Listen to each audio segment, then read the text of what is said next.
Hello मेरे प्यारे बच्चों। तो आप लोगों को आज हम जो समास है उस समास पहचानने के लिए ट्रिक बताने जा रहे हैं।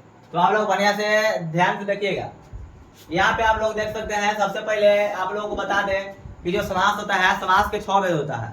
तो समास के 6 भेद को आज हम लोग बारी बारी से इनको पहचानने के लिए जानेंगे। ठीक है, तो चलिए आज आप लोगों को बढ़िया से समझा देते हैं। सबसे पहले अव्ययी भाव समास। अव्ययी भाव समास के हम लोग कैसे पहचान सकते हैं? तो देखिए, अव्ययी भाव के समास के पहले शब्द के पहले आप लोगों को उपसर्ग लगा रहेगा, अव्यय लगा रहेगा। देखिए यहाँ पे हो गया यथा हो गया, बे हो गया, उसके बाद प्रति हो गया, आ हो गया। ये सब क्या है? एक प्रकार का उपसर्ग है। तो जिस शब्द में शब्द के आगे इस प्रकार से अगर लगा रहे तो समझ जाएगा कि अव्ययी भाव समास है। अब देखिए यथा का मतलब होता है यथाशक्ति, यथा संभव। और यहाँ पे बे हो गया तो बे हो गया बेरहम। ठीक है, उसके बाद में देखिए प्रति हो गया तो हो गया प्रतिदिन। उसके बाद में यहाँ पे लिख लीजिएगा कि प्र का मतलब प्रत्येक हो गया। उसके बाद में आ हो गया आजीवन हो गया, आजन्म हो गया। इस प्रकार से अगर जहाँ पे दिखाई दे तो सीधे हम लोग जानेंगे कि अव्ययी भाव समास है। चलिए नेक्स्ट नंबर 2 है। अगला है कि कर्मधारय समास। और कर्मधारय समास में क्या होता है कि एक दूसरे के तुलना किया जाता है। ठीक है, जहाँ पे उपमान और उपमेय रहता है, जहाँ पे विशेष और विशेषण रहता है। तो देखिए जहाँ पे तुलना किया जाता है, अब तुलना किया जाएगा देखिए से। अब देखिए नील गाय, तो नील गाय से मतलब क्या होता है? जो गाय है वो कैसा है? तो नीला है। यहाँ पे एक दूसरे से तुलना किया जा रहा है कि गाय है नीला है। उसके बाद में हो जाएगा नील कमल। नील कमल का मतलब होता है कमल कैसा है? तो नीला है। कमल नयन, नयन कैसा है? तो कमल के समान है। तो उस प्रकार से जहाँ पे ऐसा अगर शब्द दिखाए, तुलना किया जाए, तो यहाँ पे आपको कर्मधारय समास होगा। अगला है तत्पुरुष समास। तो तत्पुरुष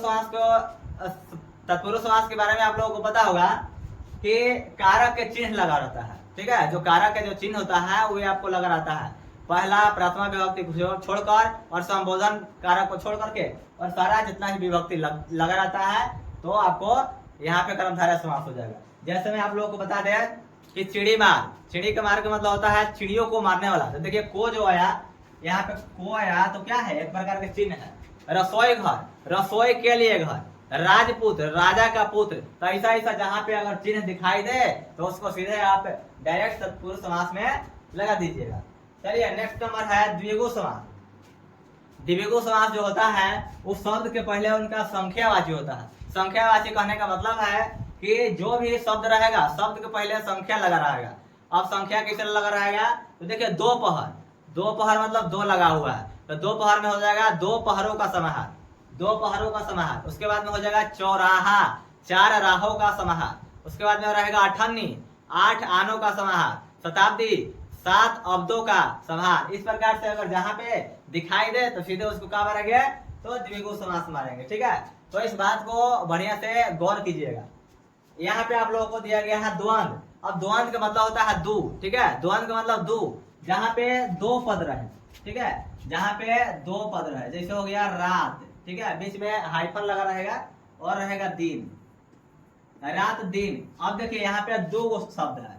ठीक है, रात और दिन। और इसको रात दिन में क्या बनाएंगे? तो रात और दिन।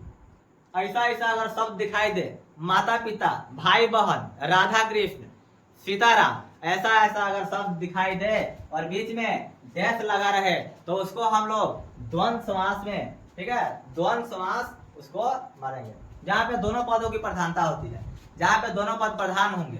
ठीक है, तो उस समास को हम लोग द्वंद्व समास कहते हैं।